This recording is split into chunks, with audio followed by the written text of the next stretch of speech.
Thanks, Elizabeth, and good morning, everyone.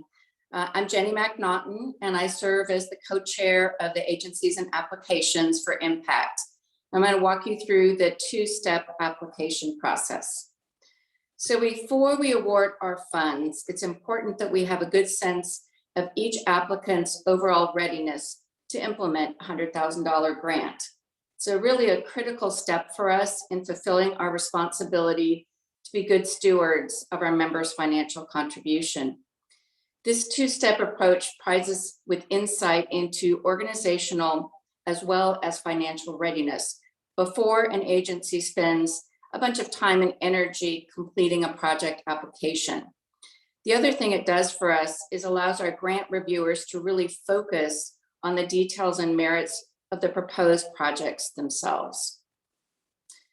So let's take a look at step one, the organizational questionnaire. So every agency that wants to apply for a grant must first complete the organizational questionnaire.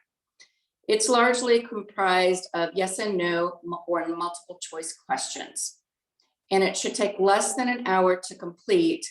That assumes that you've already previewed the questions and information upload requirements, and you pull together any materials that you might need to refer to. So together with financial data, our team will use this information in the questionnaire to help assess each agency's readiness to implement an Impact San Antonio grant. And then we'll provide the results of this readiness review to each agency by email no later than Monday, May 9th. And that's when the project application window opens. So you'll know before the project applications are open. So let's talk a little bit about the specific topics that are in the organizational questionnaire. And a preview of this is available on our website. And you'll be able to access this in the grant management system on Monday, April 11th. So these are the categories of questions you'll find on the questionnaire. Mostly yes, no, similar to 990 information. And the kinds of questions that we're looking at are things like, is the agency in compliance with our grant application criteria, which is also on our website? Do you have an engaged board of directors?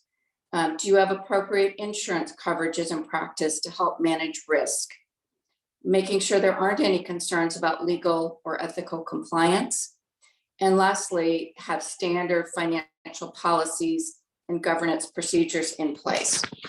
Now, it's important to note here that you'll also have an opportunity to tell us about any recent events.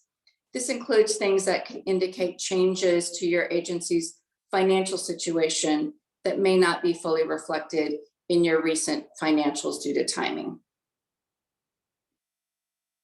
So there's a couple things that we require as far as documentation to upload into the system. The first of that is information about your board of directors, and we have a form in the questionnaire that we want you to use to help standardize that information. And then we also require all applicants to submit a standardized agency financial information form, and it's standard information that you'll all have available. This year, we'll be using 990 information in GuideStar as a supplement. And it looks like most of you all have updated that already. But if you haven't, please take a minute to go in and update that because if we've got questions or need backup information, we'll get that off the 990s. Next slide, Jen. So let's talk a little bit more about the financial indicators and how we'll look at that during the readiness review. We look at several variables such as cash reserves, income, assets, liabilities, debt, and diversity of funding. So when we look at liquidity, we'll look at, do you have the cash and current assets available to cover current liabilities and other short-term obligations? From a profitability standpoint, we're really concerned about sustainability of the organization and consistency of revenue streams. When we view the balance sheet, we'll look at sufficiency of reserves and calculate some standardized ratios off the balance sheet. From a funding sources, we're interested in multiple sources of revenues things such as government funding, grants, etc., other sources of funding. And then lastly, we'll look at overall financial health. So that will be based on the things above, as well as questions on the organizational questionnaire about financial management and overall governance. So you've done your part when you fill that out, submitted it along with the required forms. Well, now what happens to it?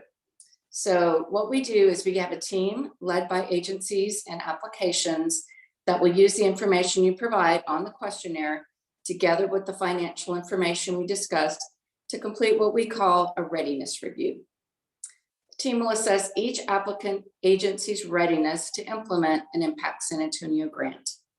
Results of this readiness review will be provided to each agency via email no later than Monday, May 9th. Most agencies will move forward to step 2, which is the project application. However, if your agency doesn't meet our grant application criteria, or if we identify a significant concern regarding the agent's organizational or financial readiness, we'll notify you that your agency will not be able to submit a project application this year. Let's talk for a moment about applicant criteria. Our Impact San Antonio grant criteria are posted on the website. It's really important that you review this before spending time on the questionnaire. Each year we have some agencies whose applications are disqualified. For applicant criteria, the most common reason has been that the agency doesn't have significant operations in our service area. From a readiness concern standpoint, we expect this to very much be the exception. But if we identify significant concerns regarding an agency's readiness, including financials, to implement a high impact grant, we'll communicate that in the readiness review results. In these kind of instances, we believe that the agency's time and effort will be better spent addressing the areas of opportunity in order to strengthen their overall readiness. So once you've gone through the organizational questionnaire, you've gone through the readiness review, the next step is the project application. In this step, you'll submit an application that focuses on the details and more specifically, the impact of the specific project you're proposing. All project applications submitted by the deadline will be screened for completeness as well as compliance with Impact San Antonio grant criteria. Complete and compliant applications will be passed on to the appropriate grant review committee based on the focus area that you, the applicant, has chosen. And again, those are at the bottom of this slide. Impact San Antonio grant review teams will then review each application, focusing their evaluations on the merits of each project. More on the grant review process in part 2 of our training on May 12th. We'll go through that in detail. So as you're thinking about what project you would want to propose, this is a really great lens to look at that through. So let's look at what it takes for a project to be considered high impact, thus worthy of an Impact San Antonio grant. Think of these as a kind of measuring stick that we use to evaluate project proposals. Please keep them front and center when considering what project to choose. The first marker states that the project should address a critical need in one of our 5 focus areas, which again are arts and culture, education, environment, recreation and preservation, family, and lastly, health and wellness. And your agency will determine which focus area you're applying in. Secondly, it should improve the quality of life for people in our community. And as a reminder, our service area is noted at the bottom of this page with the specific counties that we cover. Thirdly, it should achieve significant benefit in either large numbers of people impacted or smaller numbers impacted, but in a major way. It's also important to have a project that uses either an innovative approach or a successful approach that you have evidence that will be effective. And lastly, I can't stress enough how important it is that the project have compelling and measurable outcomes. Measurable outcomes can sometimes be a sticking point for applicants.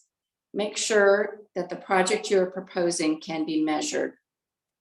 Ultimately, if you're awarded a grant, you will be using those target outcomes to evaluate the success of your project. So it's to your benefit to have them defined as clearly as possible. So as you think about your project, here's some key logistical details that you'll want to consider. First, grantees will have 2 years to complete the project. So make sure that the project you're proposing can be completed in that time frame. After receiving a high impact grant, grantees will not be eligible to apply again until 2026. This gives all the grantees time to complete the project and see the outcomes of the project before applying again. Next, grants are not unrestricted. They are granted for the specific project in the project application, so choose your project carefully. After being granted a high impact award, the Grant Oversight and Outcomes team is responsible for approving disbursements of funds. This is done in 2 phases, with $10,000 paid out shortly after the grant agreement is signed, and the remainder paid out over the course of the project on a reimbursement basis. Throughout implementation, documentation and reporting is required to ensure proper stewardship of the grant. I know many of you are itching to log on and start your organizational questionnaire, but we still like to remind folks before logging on to Fountain, which is our grant management system, and entering information, please take a bit of time to prepare. We promise it's going to make your life easier in the long run. So to prepare, you can review the Impact San Antonio grant criteria, which is located on our website. You can preview the org questionnaire, review which documents you'll need to upload, which is also on the website. Make sure you've gathered any information and materials you'll need to reference while completing the questionnaire, including your financial data. So you've got everything within reach. That'll make the process go very smooth and quickly. So next slide, Jen, thanks. So this is just a reminder of the submission windows. The organizational questionnaire opens April 11th and closes April 22nd. The project application opens on May 9th and closes on May 27th. It's not too early to start thinking about what project your agency wants to propose in its application. This is especially true of capital projects that will have a more complex budget and timeline.